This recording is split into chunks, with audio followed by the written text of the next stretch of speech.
स्वागत है आपका अपने चैनल द स्मार्ट ज्ञान अड्डा में। जी हाँ फ्रेंड, नहीं होगी सक्षमता परीक्षा, कारण आया सामने। जैसा कि आपको पता है 5 दिसंबर को जो कैबिनेट की बैठक थी, जिसमें सक्षमता परीक्षा से संबंधित नियमावली पर मोहर लगने की पूरी संभावना थी, लेकिन इस पर कोई चर्चा नहीं हुई। इसके बाद ये बात बिल्कुल स्पष्ट हो गई कि सक्षमता परीक्षा नहीं होगी, जिसका जो कारण निकल करके आ रहा है वो आपको कई सारे कारण निकल करके आ रहे हैं। जी हाँ फ्रेंड, आगे उसको वीडियो में बताया जाएगा, वीडियो पर बने रहे। जी हाँ फ्रेंड, तो देख लेते हैं क्या कुछ कारण निकल करके आ रहा है। तो कई सारे कारण हैं जिस पर कि सक्षमता परीक्षा को रोक दिया गया है और उसको ले लेते हैं। जी हाँ फ्रेंड, सबसे पहला कारण निकल करके आ रहा है कि बिहार बोर्ड का जो है व्यस्त शेड्यूल है। बिहार बोर्ड फिलहाल मंथली एग्ज़ाम से लेकर के जो बोर्ड परीक्षा होगी, जिसमें 1 फरवरी से इंटर की परीक्षा होगी और फिर 15 फरवरी से मैट्रिक की परीक्षा होगी। इन सारे परीक्षाओं को लेकर, चाहे वो एडमिट कार्ड निर्गत करने का कार्य हो या मंथली एग्ज़ाम से संबंधित रिजल्ट का संधारण का काम हो, सेंटअप एग्ज़ाम से संबंधित चाहे एडमिट कार्ड देने का काम हो, इन सारे कामों में व्यस्त है। साथ ही साथ जो है रजिस्ट्रेशन का भी काम चल रहा है, जो और स्टेट एग्ज़ाम की भी जिम्मेदारी बिहार बोर्ड को भी लिया गया है। तो ये बातें निकल कर के आ रही है कि मैट्रिक का एग्ज़ाम, इंटर का एग्ज़ाम और monthly exam, admit card, registration का काम, इन सारे कार्यों को लेकर के जो है बिहार बोर्ड काफ़ी व्यस्त कर रहा है। और जो सक्षमता परीक्षा थी वो भी बिहार बोर्ड के ही हवाले होनी थी। तो अभी बिहार बोर्ड का शेड्यूल काफ़ी व्यस्त चल रहा है। लोकसभा चुनाव की बात करें तो लोकसभा चुनाव की जो है अधिसूचना जनवरी में जारी हो जाएगी और सरकार चाहती है विधानसभा चुनाव में लाभ लेना, नियोजित शिक्षकों को लाभ देकर। तो लोकसभा या विधानसभा की चुनाव जो है 2025 में है और लोकसभा के चुनाव 2024 में है।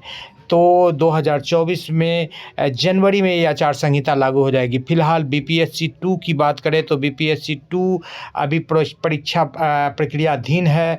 7 तारीख से परीक्षा शुरू हुई, 7 दिसंबर से, और 7 दिसंबर से जो परीक्षा शुरू हुई है, तो इस बाबत ये परीक्षा 14-15 तक चलेगी। फिर इसका रिजल्ट प्रकाशित होगा, साथ ही साथ पोस्टिंग की प्रक्रिया चलेगी। तो विभाग भी काफ़ी व्यस्त है इन बातों को लेकर के, और साथ ही साथ बीपीएससी भी व्यस्त है। और कहीं ना कहीं जो सेंटर पढ़ रहे हैं तो उस सेंटर को लेकर के जो बिहार बोर्ड और बिहार के सभी शिक्षण संस्थान भी व्यस्त है। तो सरकार जो है नियोजित शिक्षकों का लाभ 2025 के विधानसभा चुनाव में लेना चाहती है, क्योंकि नियोजित शिक्षक जो 4.5 लाख की संख्या में एक बड़ा वोट बैंक है सरकार के लिए, और सरकार उनको निराश नहीं करेगी। लेकिन फिलहाल यदि नेक्स्ट कैबिनेट में यदि बैठक सक्षमता परीक्षा की घोषणा नहीं होती है, क्योंकि घोषणा की कैबिनेट के मोहर लगने के बाद उस पर फिर इम्प्लीमेंट करने में 1 से 2 महीना समय लगेगा। चाहे सेंटर की बात हो, चाहे परीक्षा लेने का कोई भी बीपीएससी या बिहार बोर्ड एजेंसी हो, उसको सारे चीज़ों का शेड्यूल बनाने में, एडमिट कार्ड जारी करने में, शिक्षकों से फॉर्म फिलअप करवाने में, इन सारी प्रक्रियाओं के लिए जो समय की ज़रूरत है, तो ऐसा लग रहा है कि जनवरी तक वो चला जाएगा। 10 दिसंबर का टाइमलाइन दिया गया था जो ख़त्म हो गया।